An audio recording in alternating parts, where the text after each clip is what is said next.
মগর 3 বছরের খাজনা পরিশোধ করে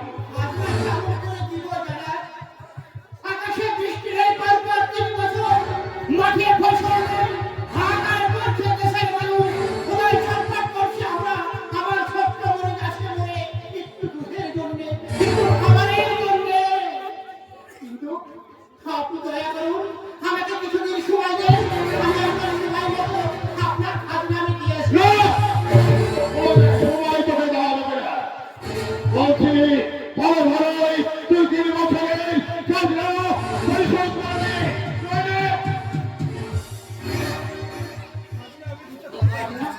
খাজনা আমি দিতে পারবো না গো। কেমন করে দিব খাজনা পারবো না। আমি এবার তাই নয়, তাই নয়, যারা বলছে সে কি করে ভক্ত হয়, সুরক্ষা। আর ওটা ভালো করে জানে। আর খাজনা দেবে না।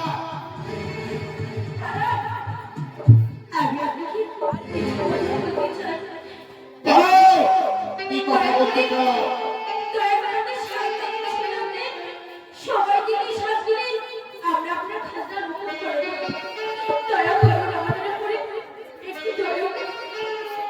কে বলছে সে? এই মহিলাটাকে কেমন করে দিব খাজনা হবে না তুমি কে বলছে সে? শোন, রাজা, আমি তোকে একটি শর্তে খাজনা মাফি করে দেব। তার বিনিময়ে তোর সুন্দরী পরিস্থিতি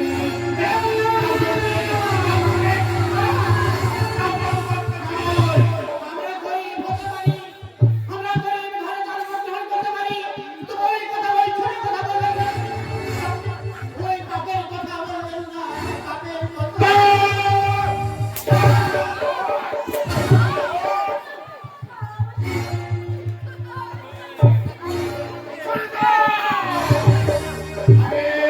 আমি চাই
এটি এটি করলি রে ভাই ওকে ওকে নবাবের গোলাম সেনাপতি আমাদেরকে মনে হয় বাঁচতে দেবে না রে ভাই আমাদেরকে মনে হয় বাঁচতে দেবে না আমি ঠিক করেছি ভাই না ঠিক করেছি তুই ঠিক করিসনি কারণ আমরা গরিব এই সমাজে গরিবের কোনো জায়গা নেই রে ভাই গরিবের কোনো জায়গা নেই ওই সুভাষচন্দ্র আনোয়ার খাঁ আমাদের বাড়িতে এসে ইজ্জত নিয়ে ছিনিয়ে খেলছে তার বিপদ পুরো হতে দেবো না হ্যাঁ রে ভাই হ্যাঁ।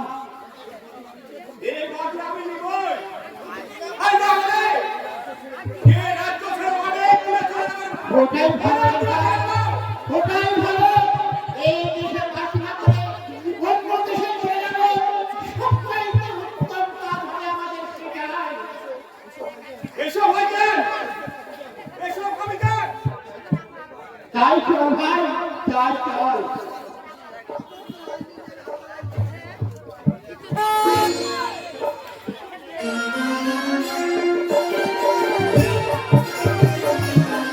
Thank you.